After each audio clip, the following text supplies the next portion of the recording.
அனைவருக்கும் வணக்கம்.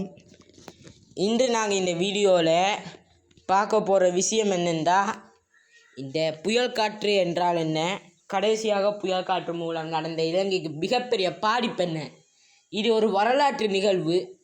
சொல்லணுமென்றால் இந்த வருஷம் 2025ஆம் ஆண்டு நவம்பர் மாதம் இப்போ தற்பொழுது மிகவும் அண்மையில் வந்த இந்த சூறாவளி யாருக்கும் இதுவரையும் எதிர்பார்க்காத இடங்களுக்கும் அதோட மிகவும் எதிர்பார்க்காத அளவுக்கும் இந்த தண்ணி பெருக்கெடுத்து ஓடி இருக்கு. இப்படி ஒரு சூறாவளி எங்கேயும் நாங்கள் பார்த்ததில்லை. ஸோ நாங்கள் இன்றைக்கு இந்த சூறாவளியை பற்றி பார்ப்போம்.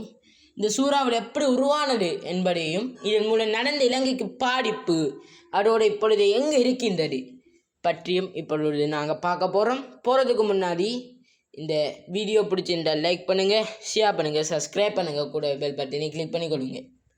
ஓகே, இப்பொழுது நாங்கள் இந்த சூறாவளியை பற்றி பார்ப்போம். ஃபர்ஸ்ட்டாக சூறாவளி என்றால் என்ன என்ற ஒரு விளக்கமாக கூறலாம். சரி, சூறாவளி என்றால் என்னென்று இப்போ ஒரு விளக்கமாக பார்க்கலாம். இந்த தித்வா புயல், அதாவது இலங்கையில் உருவான இந்த தித்வா புயலை பார்த்தீங்கன்னா இப்படி இலங்கையில் சின்ன பகுதி மிஸ்ஸிங். ஓகே, இப்போ இந்த தித்வா புயலில் இயல்பை பார்த்தீங்கன்னா இலங்கையில் தெற்கு பகுதியில் இப்படி பார்த்தீங்கன்னா ஹம்பாந்தோட்டை என்று சொல்லி ஒரு பிரதேசம் இருக்குது.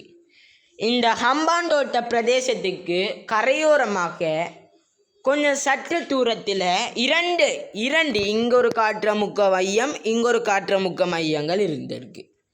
இரண்டு காற்றமுக்க மையங்கள் காற்றால் தள்ளப்படும். அது எல்லாருக்கும் தெரிந்த இயல்பான விதம் தான். இப்படி தள்ளுபட இங்கிருந்து வீசிய காற்று இங்கால பக்கமும், இங்கிருந்து வீசிய காற்று இங்கால பக்கம், இங்கிருந்து வீசிய காற்று இங்கால பக்கமும் வீசியிருக்கு. சரியா? இந்த காரணத்தால் இரண்டு இதுவும் ஒன்றாக மோடி வித்தது, அதாவது இணைந்து வித்தது. இப்போ இணைந்த பிறகு என்ன நடந்திருக்கும்? ஒரு மிகப்பெரிய சுழிவடிமாக என்ன செஞ்சிருக்கும் என்றால் தயாரிக்கப்பட்டிருக்கும். இரண்டு காற்றுமுக்க மையங்கள் சேர்ந்து ஒரு சுழல் காற்று சூறாவளியாக உருவாகி இருக்கு. இந்த சூறாவளி இல்லை சின்ன முல்லைத்தீவா ஹம்பாந்தோட்டை பகுதி மிஸ்ஸிங்.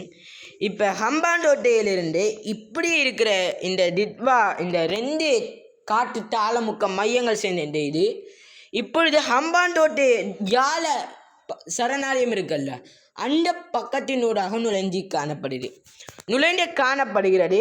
இதன் பிறகு இதில் பாடைய ப்ளூ கலரால் கீறப்படுகிறது பாருங்கள். இப்படியே பிறகு அம்பாறை பக்கமாக செல்கிறது. சென்ற பிறகு திருகோணமலையை அடைகிறது. திருகோணமலையை நவம்பர் 28 பிற்பகல் 9 மணி அளவில் அடைந்துள்ளது. ஆனால் நகரம் அல்ல. திருகோணமலைக்கு 50 கிலோமீட்டர் தெற்கில் மாவில்லாறு பக்கத்தில் இந்த சூறாவளியானது அடித்து கொண்டு காணப்பட்டதாக சில ஆய்வு மையங்கள் குறிப்பிட்டுள்ளது. பின் நவம்பர் 29 மத்தியானம் பின் இந்த சூறாவளி காற்றானது முல்லைத்தீவின் வடக்கரையோரத்தால் வெளியேற்றப்பட்டது. பின் இந்த தித்வா சூறாவளி இதன் பின் யாழ்ப்பாண பக்கத்தினோட மிக அருகே சென்று ஆனால் செல்லவில்லை. பின் வட தமிழ்நாடு உள்ளிட்ட கரையோரத்திற்கு இப்படி சென்று தற்பொழுது இங்கே இந்த மையத்தில் காணப்படுகின்றது. கூறினால் இது இவ்வாறு சென்றுள்ளது. இதன் இடம்பெயர்ச்சி இவ்வாறே காணப்படுகிறது. இந்த தித்வா சூறாவளி இலங்கை அனைத்துக்கும் ஒரு சிவப்பு எச்சரிக்கை விடுவிக்கப்பட்டுள்ளது. இந்த தித்வா சூறாவளியால் கண்டியில் மிகப்பெரிய நிலச்சரிவுகள், மலைநாட்டில் மிகப்பெரிய நிலச்சரிவுகள், வடக்கு மாகாணத்தில் இரணைமடு குளத்தில் 14 வான்கடவுகளும் எல்லா வான்கடவுகளையும் திறந்து விட்டார்கள். ஆனால் தண்ணீர் வற்ற இன்னும் காணாது என்று சொல்லி இரணைமடு குளத்தின் காட்டாறு பக்கம் ஓடும் மலையை உடைக்கப்பட்டுள்ளது இந்த பெருக்கெடுத்த நீர். அதன் பின் கூறினால் மட்டக்களப்பு, அம்பாறை போன்ற இடங்களில் கடுமையான வெள்ளமும், கூறினால் திருவோணமலை மூதூர் பக்கம் வெள்ளத்தில் மூழ்கி காணப்படுகிறது. அதன் பின் மன்னார் யாழ்ப்பாணத்தில் கடுமையான வெள்ளம் காணப்படுகிறது. அதன் பின் பார்த்தோம் என்றால் மேற்கு பக்கமாக கொழும்பு கம்பஹா உள்ளிட்ட பிரதேசங்களில் மிகவும் கடுமையான வெள்ளமாக காணப்படுகிறது. கூறினால் இதில் பல லட்சக்கணக்கான மக்கள் அவர்களின் உடைமைகளை இழந்துள்ளனர். அத்துடன் இன்றைய 2025 டிசம்பர் 1 கணிப்புப்படி 310 பேர் உயிரிழந்துள்ளனர். அவர்களின் உயிரை விட்டுள்ளனர். காரணமாக இந்த சீரற்ற காலநிலை. இதன் காரணமாக இந்த சூறாவளியும் கனமழையும் அதோட நிலச்சரிவும் வெள்ளப்பெருக்கு காரணமாக 310க்கும் மேற்பட்டோர் அவர்களின் உயிர்களை இழந்துள்ளனர். இந்த சீரற்ற காலநிலையால் இந்த இலங்கை பிரதேசத்திற்கு நவம்பர் 29 வரை மிகவும் கனமழை பெய்துள்ளது. ஆனால் தற்பொழுது 30ஆம் தேதி மற்றும் 1ஆம்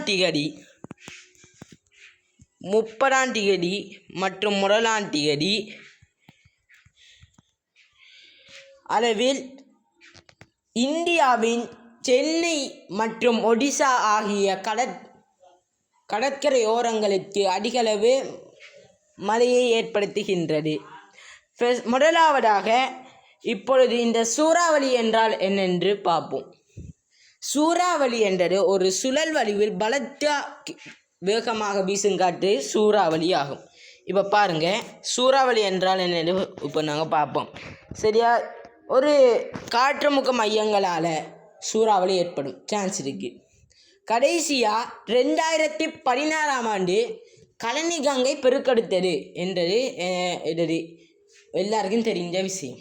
ஆனால் அது ஒரு வெள்ளம். அந்த வெள்ளத்தை விட வரலாறு படிக்கிற மாதிரி இந்த வருஷம் 2025 நவம்பர் 28 அன்று தான் இலங்கையே காணாத அளவு எதிர்பார்க்காத இடங்கள் எல்லாம் மேட்டு நிலங்களில் கூட வெள்ளம் வரும் அளவிற்கு வெள்ளங்கள் காணப்படுகின்றது. அனுராதபுரம் போன்ற பிரதேசங்களில் வீதிகளையே இந்த வெள்ள நீர்கள் மூழ்கி காணப்படுகிறது. மற்றும் இந்த மன்னார் மடவாச்சி வீதியில் முருங்கன் எனும் பிரதேசம் அப்படியே இந்த வெள்ள நீரில் மூழ்கி காணப்படுகிறது.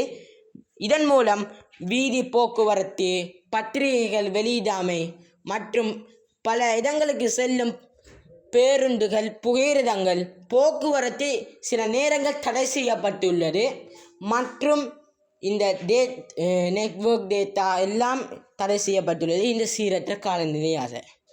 ஓகே, இன்று இவ்வளோ தான் வீடியோ. இந்த வீடியோ பிடிச்சிருந்தால் லைக் பண்ணுங்கள், ஷேர் பண்ணுங்கள், சப்ஸ்கிரைப் பண்ணுங்கள். நன்றி.